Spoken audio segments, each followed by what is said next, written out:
Құрметті достар, бізде кезекті подкаст. Бүгінгі подкаст қонағы Шалқар Естен ағамыз және Уәлихан Қосанбай. Әдеттегідей Олимпиада ойындары жайлы сөйлесеміз. Өйткені Олимпиада болып жатыр қазір. Және оның ішінде бокс тақырыбына кеңірек тоқталсақ деп отырмыз. Аға, өзіңіз бокс жүргізесіз талай жылдан бері. Медаль бола ма, болмай ма, айтыңызшы осы жолы? Медаль болады ғой, бірақ медальдің сапасы қандай болады? Сұрақ сода болып тұр негізі. Бірақ сапасыз болайын деп тұр ғой медаль. Енді жалғыз үміт менің ойымша, енді болжам бойынша Сәкен Бейбосынов болып тұр. Қалғандарына қиындау. Бірақ жанкүйерлер өлтіріл Хасанбайды жең болып тұр ғой. Жеңу керек болып тұр ғой. Екеуінің мүмкіндігі былай қарасаң, енді сәл болсын Хасанбай мықтырақ. Өйткені өткендегі жекпе-жегін көрдік. Былай қарасаң бір шал болып қалды деп есептейсің ғой. Реакциясы төмендеу керек, жылдамдығы. Жоқ, әлі бабында екен. Не құдіреті бар, 31-де о. Жеңіл салмақта жылдамдық үлкен рөл ойнайды, бірақ кешегі анау бұрынғы сол өзінің стилі ғой. Кіріп келеді да, екі соққы береді, артқа шегінеді. Шегініп бара жатыр. Дистанцияны қысқартуды өте жақсы біледі. Қысқа қашықтыққа шақырып алады.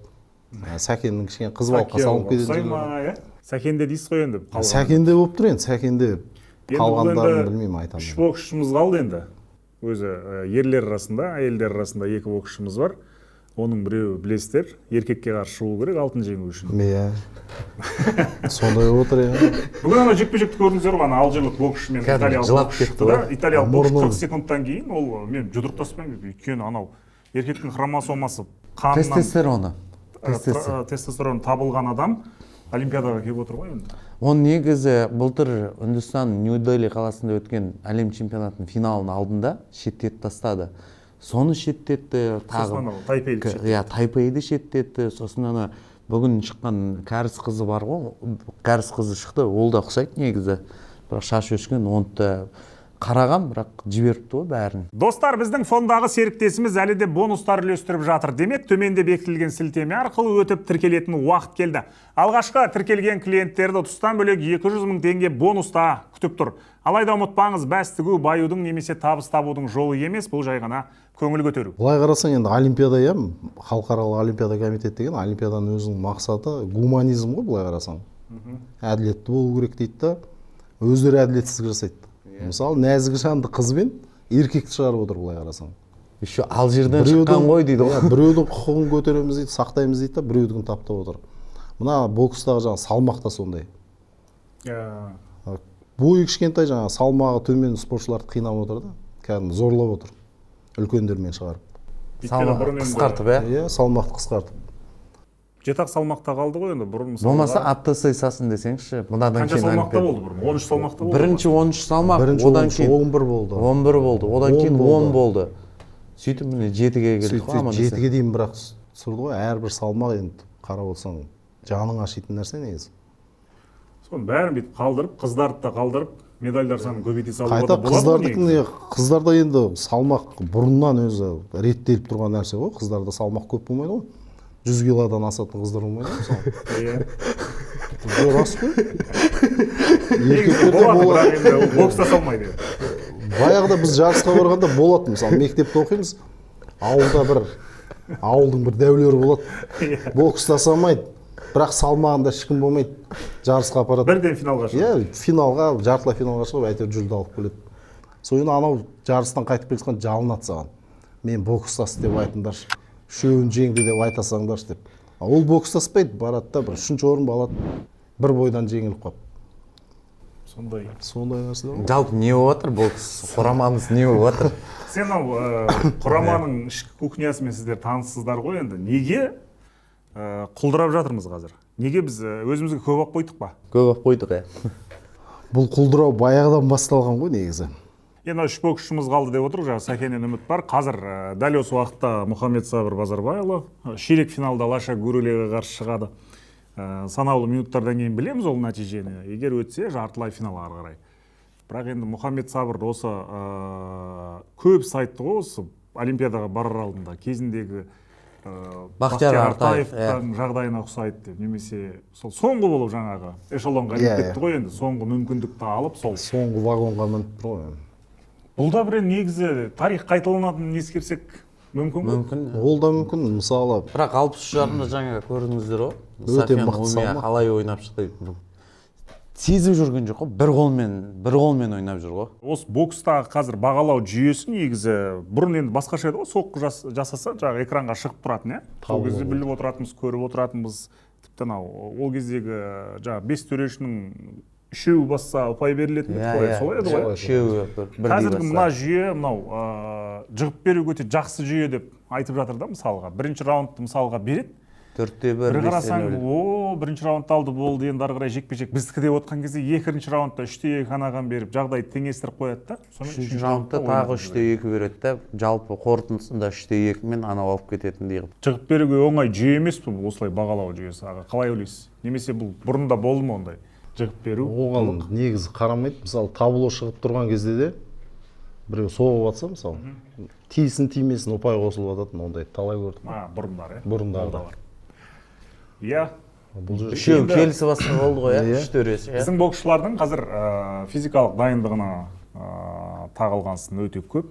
Бірінші кезекте физикалық дайындығы. Неге 3 раундқа шыдай алмайды? 1,5 раунд қана өте жақсы бокстасып, ары қарай шаршап қалып жатыр деп жатыр да. Осы пікірмен қалай келісесіздер ме? Келісемін, енді келісемін. Боксшылар, бапкерлер ренжімесін, кешірімде сұрайын, бірақ айту керек шығар, енді айтылатын. Халық айтса, қалып айтпайды дейді ғой, халықтың барлығы да айтып жатыр ғой, оны 3 раунд жұдырықтасамайды деп. Сосын төрешілер андай, төрешілер мындай дегенде әңгіме қатты көп кетіп жатыр. Негізі ондай емес. Жігіттер де жеңілген, Валентина Хализова да лайықты жеңілді. Мен де келсем, мысалы, физикалық дайындығы енді бар нәрсені қалай жоқ деп айтасың? Көріп тұрған нәрсе. Жоқ шында да. Дайын емес. Мысалы кеше Валентина Хализовамыз біздің 27-де ғана ғой, оның қарсыласы 35-те. Егер келіспейтін адамдар болса, сол жекпе-жекті қайталап көрсін, 3-ші раундта Валентина Хализова кәдімгідей бұған енді шаршап басты қалған. кінәлі біздегі физ дайындыққа жауапты маман болып тұр ғой. Енді солай болып тұр ғой. Анатасы ба әлі? Иә, сол кісі. Кубадан келгенде біреу бар. Содан кейін жаңағы ғылыми топ Кубадан дейді. көрген ешкім жоқ. Ғылыми топ бар, керемет жұмыс істеп жатыр деп. Бірінші кезекте ғылыми топ жауап беру керек қой. Боксшының жағдайы қандай. Сосын сіз Махмұт Сабырханның жекпе-жегін жүргіздіңіз ғой, иә? Байқамадыңыз ба? Қолы қатып қалған, аяғы қатып қалған сияқты көрінбеді ма? Иә, баяғы Махмұт жоқ, мысалы. Білмеймін. Бір гибкий қозғалушы еді, бір емін еркін жүруші еді. Мына жерде тырысып қалған. Иә, тырысып қалған. Содан ана білесіңдер ғой, Махмұт деген кәдімгі ойнайды. Рингте билейді. Билейді, неше түрлі нелерді жасайды жаңағы. Барлық техникасын көрсететін. Рингте кешегі Махмұттар танымайсың. Осы Олжас, сен білесің ғой, біз енді боксшылармен кездесіп сөйлескен кезде осыдан 1 жыл бұрын шығар, иә? Азия ойындарының алдында. Өтірік емес, боксшылардың өзі айтты, иә?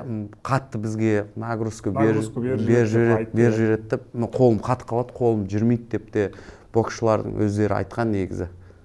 Соны жаңағы ғылыми топ зерттеу керек қой. Неге қатады ол? Неге физикалық дайындық нашар? Білмеймін. Ауыстыру керек шығар енді бәрі. Енді одан бөлек қазір ол да бар енді, полный провал болып жатыр ғой қазір, иә? Не себеп? Жаңа сіз бастадыңыз ғой, құлдырауға не себеп? Жаңа бастап келе жатыр едіңіз. Құлдырау баяғыда басталған ғой негізі. Енді 3 жыл бұрынғы Олимпиададан кейін негізі қорытынды шығару керек еді ғой, негізі. Риодан бастап анық байқала бастады. Риода әзер дегенде әйтеуір Данияр. Афинада сол мысалы қарап отырсаң. Ең бір жарқын кез сол Сиднеймен аяқталған сияқты маған. Сидней ол кезде енді шыңы ғой енді. Лондон состав. Лондон жақсы болған сияқты. Лондон енді сол ескі школа бәрібір, иә? Кеңес одағының школасының методикасы. Бапкерлер қазіргідей TikTokта, Instagramда отырмайтын кез, кәдімгідей жеке боксшылармен жұмыс істейтін заман. Ол кезде Апачинскийдан бастап, өзіңіз білесіз ғой, енді талай сборларына да бардыңыз, иә? Апачинскийді сағынып кеше еске алып жазып жатқан біраз әріптестер болды. Апачинскийде еске алып жатқандар көп. Апачинский физикалық дайындығына жауап. Кезінде ана фильмдерде болды ғой, Жировты қалай дайындаған. Итті жібереді артынан, мысалы. қазір қарасаң енді ол бір қатыгездік сияқты көрінеді ғой. сол кезде қараңызшы да, айтқым келген, сол кезде мысалы сбордан кетеді ғой, бал жігіттер ше. Біздің мына жігіттер сбордан кетсе той томалап кетеді ғой. Ананың жиынына, ананың көкпарына, ананың асына, ананың жылдығына. Негізі сол сбордан кеткен кезде мына жеке бапкері не үшін жүр қасында? Жеке бапкері сол кезде жұмыс істеу керек та. Мына жерің қате болды, мына жер. Сен өткенде айттың ғой, Махмұттың бапкері ренжіп жүр депші, Махмұттың бапкері туралы айтқан ғой. Бірақ енді қараңызшы, осы дұрыс па? Бос кезінде 7-8 жасар балдарды бірін-бірімен төбелестіріп жүрді. Анау Қошқар, мынау Палуан, анау Мени Пакьяо. Бос кезінде білмеймін, ақыл айтсақ, сендер боксерсыңдар ма, сендер шаршалаңды көргесіңдер ма деп тағы айтады да әңгімен. Бірақ бос кезі болды ғой, Махмұтпен жұмыс істейтін кездері болды ғой. Бидетті, енді мен ол кісілердің бәрін жақсы танимын, бірақ кәдімгідей уже толып қалды, үндемей келіп толып қалды да. Әлеуметтік желіде қарайсың, Махмұттың сборына барарға дейін бір-екі жекпе-жек ұйымдастырып кетейін ба деген сияқты әңгіме айтады да. Сен сборға дейін Махмұттың өзімен жұмыс істесе, сборға дейін Асланбектің өзімен жұмыс істесе, сборға дейін Қамшыбектің өзімен жұмыс істесе, Бақыт Сарсекбаев жазды ғой, 22 кездесу өткіздім деп, мен санадым, Қамшыбек Қоңқабаев қанша кездесу өткізген? 3 кездесу өткізген. Лицензия алғаннан кейін. Лицензия алғаннан кейін. Негізгі бұлай ғой енді, менің ойымша, сіздер келісесіздер ме, келіспейсіздер ме білмеймін, осы Инстаграм, әлеуметтік желі тоже бір себеп. Боксшылардың осыншама сәтсіз өнер көрсетуіне. Барлығы жаңағы инста-звезда болғысы келеді, инста-жұлдыз болғысы келеді. Білмеймін, істі бітіріп алғаннан кейін онсыз да сені елің жұлдыз қылып жібереді ғой. Енді ол кезде сонда бір біздің Ташкентте алған жетістіктеріміз бар ғой. Барлығы не болып тұр ғой? Құнсызданып кетті. Сол негізі менің ойымша сол Ташкентте онан да сәтсіз ойнау керек еді, сәтсіз өнер көрсету керек еді. Соған бір масайрап қалды. Иә. Көңілдер толып, бізде бәрі дұрыс екен ғой деген сияқты. Сөйтті да бір арқаны кеңге ақшамен көміп тастадық қой, енді ол да бар. Ол кездегі бокс федерациясының президенті өз атынан тағайындаған сыйақының өзі енді сұмдық ақша ғой, енді $100,000 ғой. Жарайды, ақшасын санамай қойықшы. Ақшасын санамағанда енді ақшасы көбейген адамның бокстасуға деген құштарлығы төмендейді. Айналайын, ар жақта Канелоларың миллиондап тауып жатыр ғой. Енді бұл жақта енді ауылдан шыққан балдар өмір үлкен ақша ұстап көрмеген адамның қолына. Жарайды, боксшылардың ақшасын санамай қойып, басқа жағын айта берейік, басқа жағын. Әлеуметтік желі дейсіңдер, әлеуметтік желі бәрінде бар ғой, бүкіл әлемде. Өзбектерде бар мысалы. Қараңыз, міне, өзбектерде бар деп жақсы бастадыңыз. Олар да активно отырады. Активно отырады, бірақ сен көрдің бе сол әлеуметтік желінен өзбек жігіттердің тойда жүргенін? Мен мысалы Бахадүр Жалоловты бір рет көрдім. Өзінің тойында көрдім. Сол тойда қалған. Сол тойда қалған жігіттерді көрдім. Әбдімәлік Халоков сен жиі айтасың ғой, соны көрдің бе, бір тойда отырмын, бірдеңе деп. Сборы бітіп қалса, залынан, үнемі залынан кезінде Асланбектің айтқан сөздерінің, Асланның айтқан сөздерінің бәрі енді шығып отыр ғой. Бастасаңдаршы, қойсаңдаршы дегенше. Той-тойлата бермей. Енді бұл жерде тағы бір мәселе қазір өте қызу талқыға түсіп жатыр әлеуметтік желіде. Трипл G қайдасың, неге көмектеспейсің деген бір пікірлер жазылып жатыр да енді. Геннадий Головкинға тікелей сұрақ қойып жатыр ғой енді. Жанкүйерлер бар, оның ішінде біздің әріптестеріміз бар, Нұрсұлтан Құрман. Сонда ұлттық олимпиада комитетінің басшысы біздегі халықаралық олимпиада несінде жаңағы Геннадий Головкин көмектесу тиіс болса, жанкүйерлерде сондай пікір қалыптасқан болса, бұрын да сонда көмектескен болып тұр ғой? Бұрын көмектескен ғой енді. Ол шындықты айту керек. Көп нәрсені шешті ғой Бекет Махмұтов ағамыз. Бекет Махмұтов ағамыз, марқұм. Міне мынандай кездесулер бар. Ол енді көмектескенде қалай сонда? Ақшалай не, ол қалай сонда? Бокс ешқашан әділетті болған жоқ. Анау ерте тарихынан қарасаң да, сырдың кезінен бастап қарасаң да, бұл жерде адам факторы көп рөл атқарады. Кешегі бокстағы бана жекпе-жектерді алып қарайық. Мысалы Шынбергеновтың бірінші жекпе-жегі. Сол жерде Шынбергеновке бересіз да ештеме болмайды ол жерде. Протест бере алмайды олар, өйткені кішкене жақын бар да. Бір анық не емес анау. Кім біздің бір боксшы? Жаловты құлататын ағы өзбекстандық. Лычко ғой? Жоқ, қазақ жігіт. Мадияр ма? Аманжолов еді. Мадияр ма? Өзбекстандық. Нұрсұлтан Аманжолов қой. Соның бір бойы бар ғой ағы Россияда. Орысты құлатып, иә. нокаутты ана 10-ға дейін санап кетеді мысалы. Сондай бір әділетсіздік болмаса, ана жерлерді алып бере салуға болады мысалы. Талай жекпе-жекті алып та берген сөйтіп. Қалай ол? Тарқатып айтыңызшы. Қалай алып бересіз? Сіз енді бұрыннан келе жатқан журналистсіз ғой. Енді қараңдар. 2000 жылдар мақала жазғаныңыз бар. Шамамен бір-біріне жақын дейміз ғой, орысша близкий бой дейді ғой. Иә. Жанкүйердің өзі де ананы түсінбей отырады, қайсы жеңді деп. Өйткені бұл жерде нақты саналмайды ғой, дұрыс па? Ударды санап отыру мүмкін емес ана жерде. Сол кезде жаңа төрешілерге әсер етеді көбінесе. Кім әсер ету керек? Сол Бекет Махмутова сияқты жаңағы, мысалы Головкин жүр, ол жерде енді үлкен шындықты айтылу керек. Олимпиада ойындары тікелей біреулер араласып шешілетін мәселе көп. Медаль бөліске салынады дейді мысалы, сондай әңгіме бар ғой. Бар. Ана осы жолы анаған алтын әпереді, болмаса анаған береді, осы жолы Франция алады. Оларға бермейді 2 алтын деген сөз болады. 2 алтын көп деп, өзі салмағы азайды қазір. Мысалға өзбектер 3 алтыннан дәмелі екенін Олимпиада алдында кәдімгі 3 алтын аламайды. жанкүйерлердің өзі біліп отыр мысалға. Ала алмайды 3 алтын. Ары кетсе 2 болады. Неге? Бермейді 3 алтын. Вот осы жерде көрдіңіз ме? Төрешілер Саудаға түседі. Саудаға түседі. Саясат болады, бұра тартады. Айып адам бөліп алды ғой жаңа боксты. Халықаралық олимпиада. Иә. Олар бөліп алғанда да сол өтіп кеткен елдердің несі бар, еншісі бар дейсіз ғой. Халықаралық олимпиада комитеті олар әрбір бойды көрмейді әлем чемпионатындағы. Олар тек результаттарын қарайды. Неғып мыналар 5 алтын алған, мынау не сұмдық дейді. Дұрыс па? Олар көрмейді ана бойдың бәрін. Қалай бұлар 5 алтын алған, мүмкін емес қой дейді да, значит бұл жақта енді оларға да келеді ғой, судейство әділ болмады деген сөздер. Значит сенеді анаған, фактыға сенеді. Расында да мыналар бұра тартып отыр екен дейді да. Сол нәрсе болмас үшін енді Олимпиада комитеті өздері ұйымдастырғаннан кейін ондайға жол бермейді, жаңағы бір құрама көп алтын алып қойға. Тепе-теңдікті сақтауға тырысады барынша. Сондықтан енді жаңағы өгізді өлтірмей, арбаны да сындырмай алып шығуға тырысады ғой енді.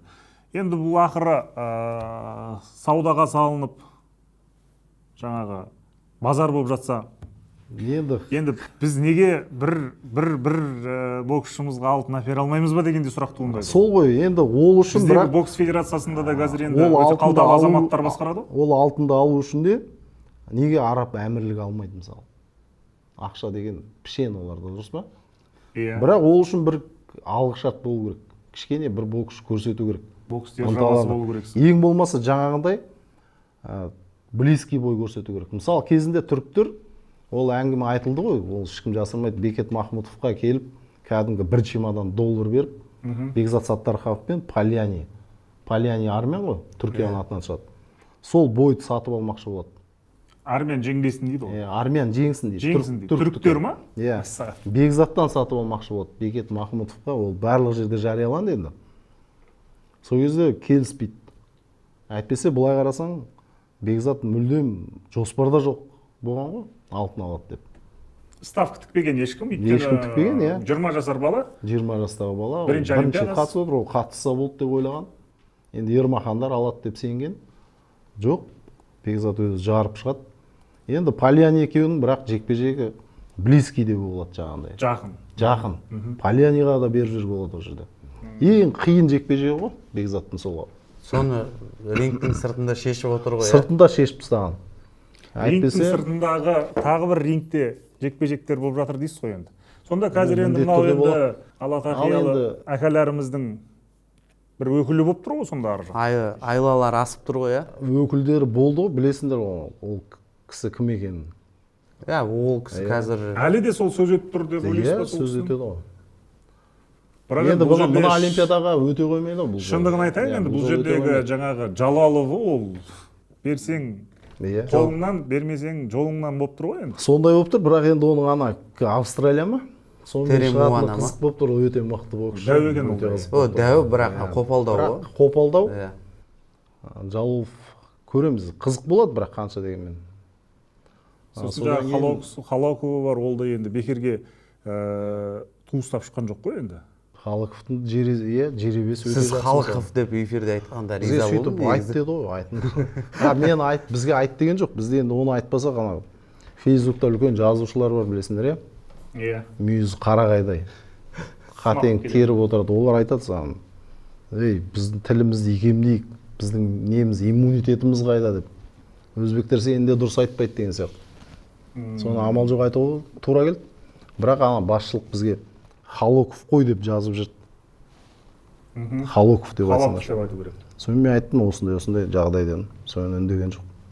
Бұл енді ол Халоковтың шын мәнінде халок деген сөз өзбек тілде жоқ қой негізі. Халық шығар енді. Мен өзімде білмеймін оны. Шын не мен де ойладым. Раса халық болмауы да мүмкін ол негізі. Әйтеуір ана үлкен ақсақалдардан сөз естімесек болды дегенде мен айтсам Халықов. Дұрыс. Бұл енді біз ылғи да жаңағы бокс талқылаған кезде әйелдер боксына көп мән бермейміз. Мысалға Назым Қызайбай бар бізде. Бүгін тағы жекпе-жекте жеңіске жетті, ширек финалға шығып алды. Иә. Өз бірінші олимпиадасына барып отыр. Бірінші әрі соңғы олимпиадасы ғой, түсінікті шамамен. 34-інде баруға болады ғой. Енді кім біледі енді. Кім біледі, бірақ болады ғой. Жоқ деп. Жүр ғой 40-қа жақындап қалған боксшылар. Иә. Жоқ, анау Африкадан келгендер, амал жоқ келгендер ғой. Олардың боксқа қалай Европада да чемпиондар болды. Дания мен Исландия мен бір елдер. Ирландияда. Біздің қазақ тренер болған сол жерде. Ол жақта да Назымның несін қалай бағалайсыз? Негізі шын айтсам, қыздардың боксын аса қарамаймын. Бір анда-санда бір көріп қаламыз. Бірақ Назымның осы жекпе-жегін көрдім соңғы. Жақсы жұдырықтасып шыққан. Бүгінгі жекпе-жегін өте сауатты. Уверенно өткізді. Өзіне сенімді. Бірақ дейтіні, ширек финалда ол Ингрид Валенсия деген боксшымен кездеседі. Колумбия елінің боксшысы, Назымнан бойы шамалы. Колумбия дегенің енді ол білесіңдер ғой, Колумбия деген кәдімгі Тайсон айтады ғой, кедей адамнан ғана бокс шығады дейді ғой, мысалы мықты. Жоқшылықтан барады. Колумбия деген енді бір байдың баласы мықты боксшы болыпты деген естіңіз ғой шында да. Колумбия деген нелер ғой жаңағы. Иә, олар. Медельин жаңағы картельдерден қалай? Реал Картахена деген командалар. Сұрақтан шығады ғой. Картахена. Ингрид Валенсия тәжірибелі да, ол айтып отырған олимпиада көрген, әлем чемпионатын көрген, жүлде алған, Назымнан бой шаң. Бұл жерде Назым бірінші раундты жеңілу керек енді. Жеңілу керек.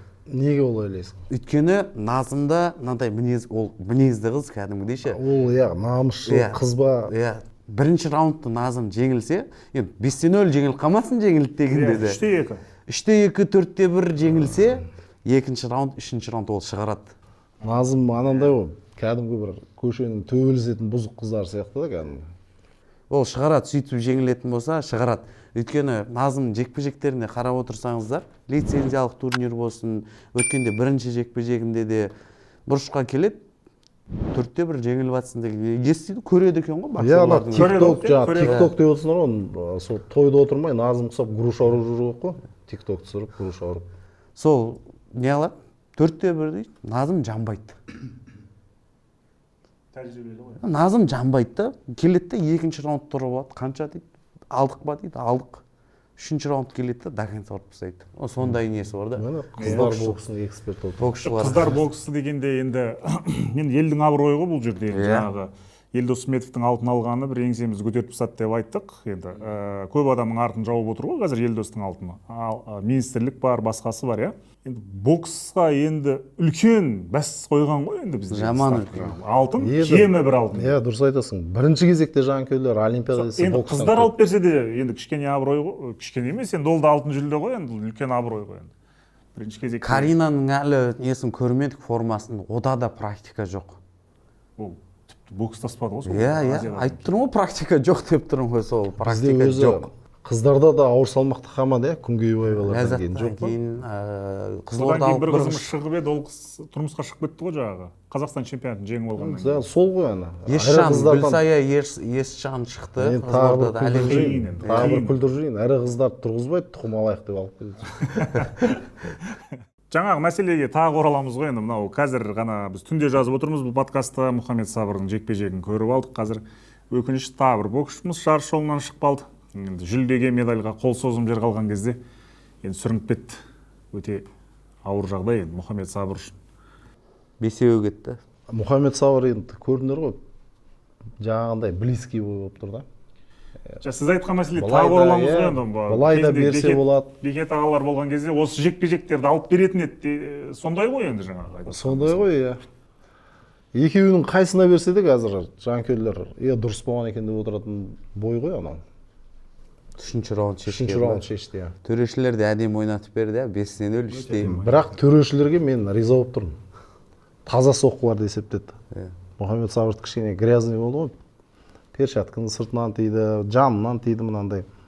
Соларды есептемей, ананың акцентированный ударларын есептеді. Баспен кірген жаңағы несінде, енді олар да есептеген. Ол да, оны да отырған судьялар обал жасамайын дейді ғой. Біздің боксшылар жекпе-жек барысында өзгере алмайды. Мысалы, енді бірінші раундта жаңа күшті өзгерді ғой. Бірінші раундта алды. Тез өзгереді қайта. Бірінші раундта әдемі нетті да бітті соң кейін. Жоқ, мен ол жағынан керісінше жағын өзгереді. Шаршап қалады ғой. Ана біздің боксшыларға ыңғайланып ала береді ғой қарсыластар. Соңғы кезде сол мына біздің стильге бәрі үйреніп алды деген әңгіме. Қарап отырсақ енді бағанағы кімнің де жекпе-жегі, Айбектікі де, мынау да екеуі бір-біріне ұқсас. Екеуінде де ұзын боксшымен кездесіп отыр. Олар ұзын боксшылар енді бірінші қарайды. Жаңа қарайды, бұл шабуылдаған кезде қай жағынан защитасын қай жағы әлсіз, қайсымен күтіп алуға болады. Сөйтіп зерттеп алады да, екінші раундта көрдің, оп-оңай жүрді. Күтіп алды. Боксқа қатыспаса деймін, бокс шақты деп айтып отырсыз ғой. Сөйтіп жазады ғой, просто комментарияларчы. Мыналар рингке шыққан адамдар төбелескен. Жоқ, өйтпейді наоборот. Бокс түсінетінді қою керек қой дейді ғой. Өзі бір түсініп отырған сияқты. Енді біз енді мысалға шырпыр болып мына жерде күнде подкаст жазып, ойбай деп бұл боксшылар жамандау емес мақсат бізде, құрметті көрермен. Кез келген спорттың өзінің сол спорттағы державалары бар. Аустралия кез келген олимпиадаға келеді, алтын топырлатып алып жүзуден. Америка құрама штаттары да сол, ол 30-40 жылдан бері бермейді. Ол ары қарай кетсең, бәрібір сол әйтеуір ата-бабалар алып келе жатқан, әкелері алған. Үстел теннисін Қытай бермейді деген сияқты. Иә, біздікі енді осы бокс қана еді ғой өзір. Бокс саласында ғана біз державамыз ғой. Футболда держава емеспіз ғой біз. Күресте. Мысалға, футболшыларымыз олимпиадаға барса, ешкім алтын күтпейді олардан, дұрыс па? Біз боксшылар барған кезде күтеміз. Солар жеңіліп қалса, жаңағы қатты ауыр тиеді кейде ше.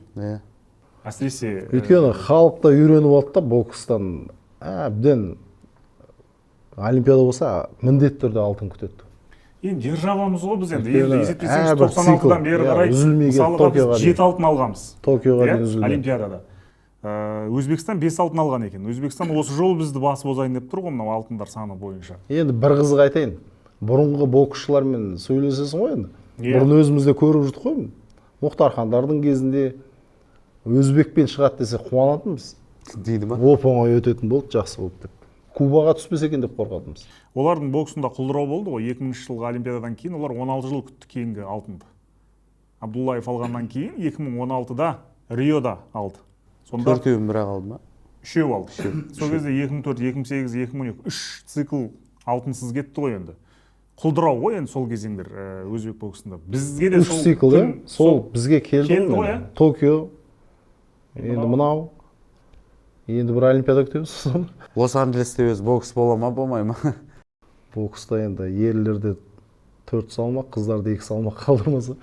Бұл былығы көп спорт болғаннан кейін түбі олимпиаданың да енді сәні кетті деген қазір нелер шығып жатыр ғой. Мынау осы олимпиадаға заявка берген 2 ел болды ғой, өзі білесіздер ғой, Лос-Анджелес пен Париж 2 қала. Екеуіне бөліп бере салды ғой енді 2028-де сенікі, 2024 сенікі деген. Сосын өткелде ат ауыстырмайды деп біз айттық қой осы уақытқа дейінше. Бірақ ауыстырдық біз. Федерация басшысын ауыстырдық. Кеңес Рақышевтың орнына Шахмұрат Мүтәліп келді. Бұл қалай? Олимпиадаға міне жарты жылдан да аз уақыттың ішінде ауыстырдық. Аяқ асты Головкинді қойдық дейсің ғой. Ол қалай әсер ете ма? Нәтижеге? Әсер етеді, негізі әсер ету керек қой. Әсер етеді, өйткені олар жаңадан келді, енді білмеймін. Головкин ана жақтың ішкі бір кухнясын білет деп айта алмаймын. Ол үнемі өзінің ұйымдастырушылары болды ғой, ондайға бас қатырмаған. Қолғап кет, шығады, төбелеседі. Ішкі кухня, ішкі интригасы болады ол жердің. Соны білмеймін, керемет меңгеріп кетті деп айта алмаймын. Ал енді бұрын жаңа Бекет Махмұтов ағалар тағы еске аламыз. Ол кісілер соның кәдімгі қазанына түсіп, соның қазанында қайнаған кісілер да бәрін біледі. Қай төреш, қай үйде тұрады. Кімге шығу керек, кіммен сөйлесу керек. Сондықтан ең маңызы сол жақтан отыр. Жаңағы кездесуді алып бересіз болды мысалы. Алып бересіз. Алып береді. Жанкүйерлер де соған үйреніп алған ғой, жазады ғой. Не қылып алып бермеді, не істеп жүр аналар деп. Топырлап не істеп жүрсің? Топырлап не істеп жүрсің? Бақыт Сәрсекбаев айтып отыр ғой. Иә. Осы біз кейде мысалға сол Бақыт Сәрсекбаев сияқты енді ол кісінің біз негізі тәжірибесін пайдалануымыз керек қой өз пайдамызға негізі, бірақ кері итереміз да. Немесе басы сыймай ма жаңағы екі қошқардың басы бір қазанға сыймайды. Бақыт Сәрсекбаев білмеймін, сондай бір нәрселер бар, мен анық қанығын білмеймін. Артаевты шеттеттік мысалға осы федерацияда кезінде Апачинскийді де шеттетіп тастаған сөйтіп. Еділовті де сөйтіп сондай жағдай болған. Олардың енді ішкі бір өздерінің интригасы бар ғой енді шыны керек. Біз оны білмейміз. Қандай жағдайлар. Бақыт та сондай жағдайға тап болған жігіт қой енді. Бірақ айтып жатыр. Дер кезінде шығады өзі айтып. Осындай кездерде ұмытып кетесің ғой, барым, қайда жүр. Сәрсекбаев қазір бір кезде осындай Вьетнамда бір клубта. Вьетнамда бапкер болып жүр. Осындай кезде бір жарқ етіп көрінеді. Қазақ боксшыларына деген демек әлемде сұраныс бар ғой бапкерлерге деген. Мысалға кезінде Ниязымбетов Кореяда, қазір Сербияда. Сербияда. Қасымхан деген Мьянмада болды. Түркияда жүрген тоже біздің. Түркияда біреу бар. Финляндияда Азамат Серікбаев па, Сәрсенбаев па. Жаңа айттық, қыздарды жаттықтырды. Ирландия ме еді, қай еді? Исландия ме еді? Марокконы жаттықтырып жүр қазір. Сұраныс бар ғой. Сұраныс бар. Енді мынадан кейін бірақ сұраныс төмендейді. Енді бокс құлдырады. Толыққанды реформа керек негізі менің ойымша. Сосын мынандай да бізде бір циклға апару керек болды ғой. Келесі неден үміт күттіреді деген мысалы. Айқын фаворит болса апару керек мысалы. ақш-тың президентін сайлаған сияқты дейсің ғой. Иә? Бір мерзім. 4 жыл. Сосын байқасаңыздар, өзбектердің боксшылары ірі, иә. Кәдімгі барлық салмақта ше. Былай еттер, былай біздікілер, білмеймін, кішкентай ма. Білмеймін, біз қазір сонда ет жемей күрішке көсеміз ба, не істейміз, палауға. Білмеймін, әйтеуір мықты, содан төзімді. Соңына дейін шыдап береді. Палауда жеп жүрген жара. Вот именно сол жағынан мен не қылдым да, бір кісімен сөйлестім ғой, өзі боксшы болған, не болып жатыр деп сұрайсың ғой, сол кезде айтады, бұл жігіттерге қарашы дейді, кіп кішкентай, неге олай дейді. Мыналардың бәрін диетаға отырғызып тастаған, салмақ қуа береді, ана білмеймін, дұрыс алып келмейді ма деп соған келтіріп отыр да, енді ол кісі де, ол менің пікірім емес, ол кәдімгі бокстың ішінде жүрген адам. Жарты жыл бұрын диетаға отырғызып. Бокс мамандарының өзі жалпы бұл жағдайдың шешімін білмей отыр дейсің ғой. Негізі сонда енді бір ойланып қаласың, иә. Қазір енді елдің кішкене еңсесі көтерілді ғой. 2000 жылдан бері қарай, 90 жылдардан. Иә. Ол кездерде кішкене қиын кез болды. Мүмкін ет аз жеді ма дейсің да, 96-2000-дар. Қазір аста тойда көп, мысалы, жиын көп. Қиын кезеңдер енді мықты адамдар шығарады деген ол боксқа да қатысты. Сол да әсер ете ма деп қаласың. Тайсон жаңа айтқаны бар ғой, кедей адамға да боксшы болады, жоқшылықтан барады деп боксқа. Аста төк заман болып кетті, ақшалары бар, шыны керек қой, ақшасы бар ғой, кез келген. Сосын депутатпен тренировка істемеу керек еді, конкретнасын айтқанда. Жиын көп, той көп, ырду-дырду ғой, былайша айтқанда. Ырду-дырду. Боксшыларымыздың өзі. Боксшыларымыз соның ашылуына шейін барды ғой. Ашылу салтанаты. Ақыры аяғы ше, иә. Шақырған жерге бара бергенді қою керек қой негізі. Сондайды азайту керек шығар. Біз аға мен айтайын дегенім, профессионализм неге жоқ қазақтың қанында? Боксшыларда неге профессионал бола алмаймыз біз бастан аяқ? 100% профессионал болсам, мысалы. Енді айтсаң, мысалы, өзімізде қазақпыз ғой, мысалы. Біз енді спортшы емеспіз ғой. бірақ енді бір жайбарақаттық бар бәрібір қазақтың мінезіндеші. Бір өзімізге қатты сенеміз, бір талант сияқты сезінеміз. ерекше. Ертең басталады, сол кезде істей саламын. Шын ғой, араласасың ғой көп спортшылармен. Сондай ғой көбісі. Жүреді, ертең тақалғанда бәрін реттей салам деген сияқты жайбарақаттық басым. Ал кәдімгі шынында да кәсіби қарау керек та бұған. Сен басқа уақыт ол жарыс болмай тұрсын, сен өмір бойы өзіңді шыңдап жүруің керек қой, жарыс болмаса да. Сол, мен де соны айтқым келеді. Профессионализм сол ғой енді. Енді бокс енді болды, бұл енді үміт жоқ. Мен үмітімді үздім. Енді басқа спортта да күресті сіз енді көріп жүрсіз, біліп жүрсіз, енді мен дзюдошыларға риза болдым. Анау жеңілген күрес па? Грек-рим мен еркін күрес. Грек-рим дұрыс білмеймін мен шын айтсам. Дзюдоға қызығам мен дзюдо. Грек-рим кішкене ол грек-рим ішіндегі ең бір іш пыстыратын күрес қой негізі. Тіресіп алып тұрады, иә? Мен білмеймін. Аяққа кірмейді. Иә, тіресіп алып тұрады, аса қызық жағы ғалым жақсы көреді. Мен қызығатым дзюдо сол. Тез бітеді ол жерде анау. Жапондардың бір жинақылығы бар. Жарыстың өзі форматты ыңғайлы қойған. Жапондар өзі. Иә. Ыңғайлы. Тұрмайды анау, иә. Тіпті анау спортшы дауласа да алмайды ғой ана жерде. Бір рет қана не болды дейді. Екінші рет бүйтіп шулап, қол сілтеу деген жоқ, шығарып жүреді команданың. Сосын ана АБ-ның еңіреп тұрып жылағанын қараңызшы, иә. Әлі әйтпесе Олимпиада чемпионы ғой. Оның жеңілмегенде қанша? 7 жыл ма? Қанша жыл болған? 5 жыл шығар. 5 жыл, 47 схватка, 10 турнир. Біздікілер жеңілісімді қабылдаймын деп, ше. Жеңілісімді қабылдаймын. Қалай бар, солай қабылдаймын дейді да. Ана қыз АБ еңіреп жатыр ғой ана жерде, ше. Жеңіліп қалдым мен. Елім көріп отыр, жерім көріп отыр деген сияқты.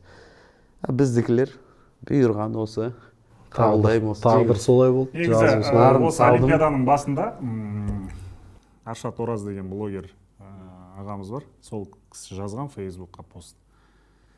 Сол кісінің ақылын тыңдауым керек еді мен негізі. Бұл Олимпиададан мен көрмеймін бұл Олимпиаданы. Бұл Олимпиадада ешқандай үміт жоқ. Бұрынғы олимпиадалар сияқты маған қызық емес қазір олимпиада ойында. Бойкот жасаған. Сондықтан көрмеймін деді да мысалы. Дұрыс деді. Қанша біздің жүйкеміз жұқарып отырмыз қазір мына жерде. Түнгі сағат 2-де. Анау жаман, мынау жаман деп кінәліні іздеп. Жоқ, кінәлі емес қой. Енді себеп салдарын анықтауға мынау кінәлі деп айтып отқан жоқпыз ғой. Просто себеп салдарын шығаруға тырысып жаңағы жанкүйерлердің дауысын жеткізудің құралымыз ғой мысалы. Сол ғой я. Жанкүйерлер жазады бізге. Не қылып айтпайсыңдар деп. Соны айтамыз енді. Соны біз мына жерде талқылаған кезде андай кері пікір пайда болады да. Сендер енді кішкене профессионал болу керексіңдер ғой. Мамандық иесісіңдер деген сияқты. Ал сендер жанкүйерлер сияқты ойлап жатсыңдар мышлениеде. Жанкүйерміз ғой біз де, адамбыз ғой. Жанкүйерміз. Иә. Жанкүйер болғаннан кейін күйіп пісесің. Біз арқылы естейді. Халық айтса қалып айтпайды деген маған ұнайды да, бәрі айтып жатыр. Кім қалай жеңілгенін, кімге не жетпегенін оқисың ғой, иә. Миллион пікір бар дейші. Иә. Соның ішінде енді жөндісі бар, жөнсізі бар. Қарайсың да, бірақ ішіндегі мына пікірмен келісуге болады екен деп ойландыратын да бар ғой. Өте танымал журналист қой Нұрсұлтан Құрман деген. Білесіздер ғой, өзіміздің әріптесіміз. Тағы бір деген жазды. Пост жазып жатыр да қазір. Мені меңзейтін білмеймін. Бокстағы ең әділетті төрелік болып жатыр ма? Сол ойдағылар қайдасыңдар? Не дейсіңдер? Жетім қалған қазақ бокс ағасы да жоқ, жағасы да жоқ дейді. Ағасы да жоқ, жағасы да жоқ. Осы жерде айтып жатырмыз. Ағасы болған, Бекет Махмұтов болған, жағасы да сол кісі болған. Ол кісі қазір жоқ, өмірден өтіп кеткен. Ол деңгейде қазір әлемдік деңгейдегі адам болды бокстағы, білесіз ғой. Өте беделді. Ол деңгейде сөз ететін Қазақстанның өкілі жоқ бокста. Біздің бокс федерациясының президенті жас жігіт қой, Шахмұрат. Нешінші жылы? 92-ші жылы ма? Мен дұрыс білмеймін. Енді ол жігіттің президент болғаны жаңа ғана. Егер ақшамен сатып алу керек болса, осы жерде айтайықшы мысалға да. Сатып алатын жағдайы бар ғой мысалға. Қанша? Бір алтынның құны қанша? Қазір білмеймін қанша. Заманында қанша болды? Жоқ, мынау енді әртүрлі айтады оны. Келіскен. Шамамен қанша болды?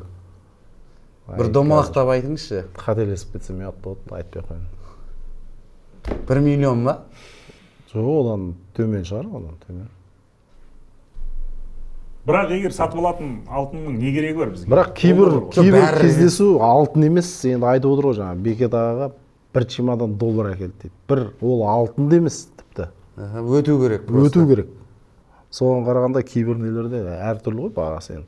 Ставка өсті дей ма, биыл 16 боксшыға қысқарды, баға қымбаттайды деген сияқты. Достар, біздің фондағы серіктесіміз әлі де бонустар үлестіріп жатыр. Демек, төменде бекітілген сілтеме арқылы өтіп тіркелетін уақыт келді. Алғашқы тіркелген клиенттерді тұстан бөлек 200 мың теңге бонуста күтіп тұр. Алайда ұмытпаңыз, бәстігу баюдың немесе табыс табудың жолы емес, бұл жай ғана көңіл көтеру. Бірақ енді анық бір боксшың болмаса бәрібір ала алмайсың ғой. Біріккен Араб Әмірлігі қайтып алды. Бар ғой бізде апарттық қой. Бізде бар, жоқ, басқаларды айтамын. Жаңағы. Жоқ, Бір жанкүйерлер ойлап қалмасын деген ғой. Кім ақшасы бар, сол ғана алып алады екен деген сияқты. Әрине ол емес ол. Мен ойламаймын, кубалықтар ақша беріп алды Иә. деп. Кубалар қайта, кубалар сатып жіберу мүмкін деген Сатып әңгіме жіберу. бар. Ана Азербайжандыққа бере салуы да мүмкін мысалы. Сондай әңгіме айтылып жатыр. Әрине. Өйткені кезінде оларда болды ғой көп. Кубалықтардың көп күмәнді жекпе-жектер болған. СССР-дың кезінен сондай. беріп кететін ба? Иә, оларды өйткені қиын ғой елдерінде Иә. жағдай. Кубадан шықсақ болды. Олар мына бізден Қазақстанда осындай ақша береді екенсің, таласып келетін сияқты ғой, мен Қазақстан азаматтығын алайын деп. Бұл енді бокста мысалыға енді біз кубалық легионер алсақ, қазақ боксының өлген күні сол кез ғой. Енді ол енді ондай деңгейге шейін түспейтін шығармыз. Артта енді өсіп келе жатқан жастар бар. Бірақ бұл бокста айтайын дегенім, бұл енді узкий кругта көп талқыланады ғой енді. Өйткені подтвержденный бір дәлел болмағаннан кейін оны мынандай жерге шығып жариялап айтудың мысалға керегі жоқ та. Біз бұл жерде нақты айтып жатқан жоқ, сол сатылады алтын, сатылмайды деген сияқты. Бірақ біз бокста естіген- былық болған, былық болып жатыр, былық бола береді. Иә, біз сол айтылған әңгіме деп айтып жатырмыз ғой біз. Мынау кінәлі деп те отырған жоқпыз ғой біз. Бір себеп салдар.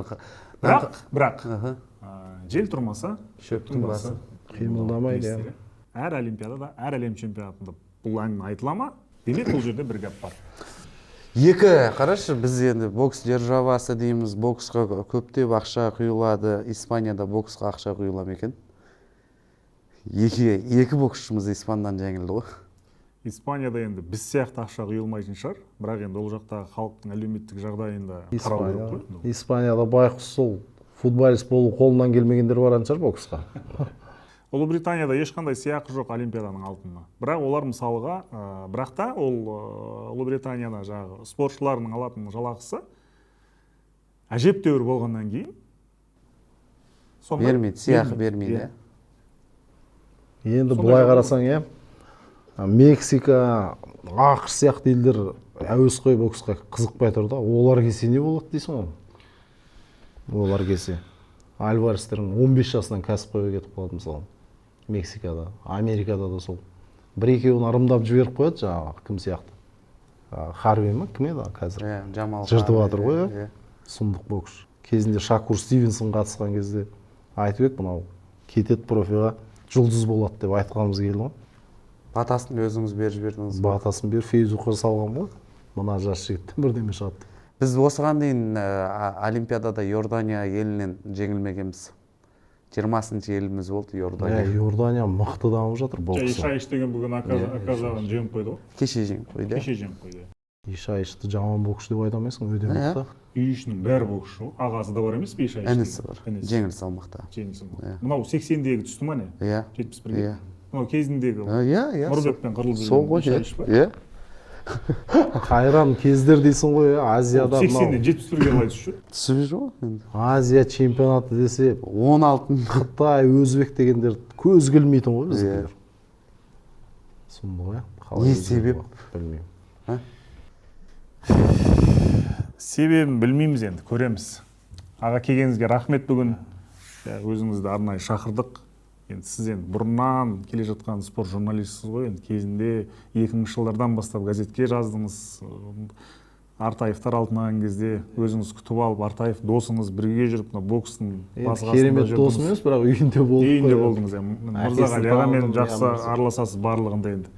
Түсініп отырмын, сіз енді ішкі кухняда көп әңгімелерді енді бұл экранда жаңағы камераға айтылатын әңгімелер емес қой енді. Бірақ енді барынша бүгін шынайы осы жерде ашылып сөйлегеніңізге, пікір білдіргеніңізге рахмет. Олихан, саған да рахмет. Шақырғандарыңа рахмет. Ал құрметті көрермен, осымен бүгінгі біздің подкаст аяқталды. Сіздерге көп рахмет, лайк басыңыздар, комментарий қалдырыңыздар.